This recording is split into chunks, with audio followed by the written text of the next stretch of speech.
Alors une majorité absolue est possible mais pas évidente, me disait Mathieu Gallard, qui est directeur d'institut à Ipsos.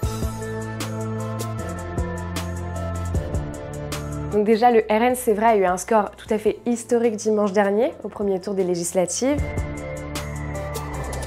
avec 33,1% des voix. Et il est arrivé en tête dans plus de la moitié des 300 circonscriptions où il peut y avoir une triangulaire ou une quadrangulaire. Donc finalement, il partait assez bien. Sauf qu'il s'est passé un truc qui s'appelle le Front républicain. Donc il y a différents partis qui ont appelé à leurs candidats à se désinvestir finalement si le RN pouvait l'emporter. Donc à la fois, il y a énormément de candidats de gauche qui se sont désinvestis, certains de la majorité. Et donc là, ça rend la chose plus compliquée pour le Rassemblement national. Ce mardi matin, par exemple, il n'y avait plus que 111 triangulaires et donc près de 400 duels qui sont beaucoup plus difficiles à affronter pour le Rassemblement national.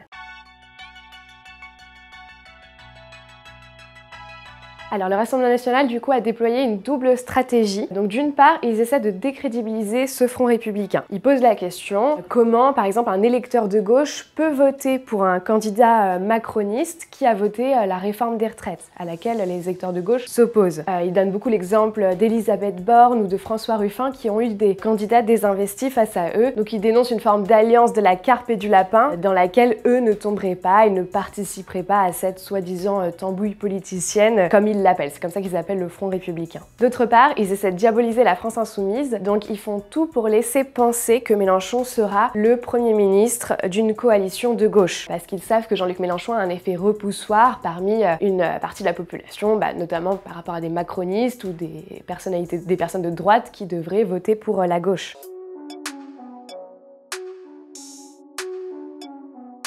Lundi soir, c'était encore d'actualité. Jordan Bardella l'a redit au JT de 20h. Mais en coulisses déjà, on sentait que les cadres tempéraient la chose. On me disait, il ne faut pas exagérer. Donc en fait, même si la marche est haute, ça devient très difficile de reculer. Parce qu'il faut savoir que les électeurs de la formation d'extrême droite n'ont jamais vu leur parti au pouvoir, du temps du Front National, du temps du Rassemblement National. Donc là, il y a une forme d'espoir qui existe parmi eux. Ils se disent, c'est peut-être à notre tour finalement. Et ce mardi matin, Marine Le Pen est intervenue sur France Inter et pour la première fois, elle a évoqué une potentielle majorité relative. Donc il faut 289 députés pour avoir la majorité absolue. Là, elle a dit avec 270, on peut y aller. On trouvera des députés qui accepteront finalement de voter le budget, de ne pas voter la motion de censure. Donc finalement, on voit qu'ils commencent à tempérer leurs propos parce qu'il existe un risque au Rassemblement national, celui de faire croire que finalement, ils ne veulent pas le pouvoir.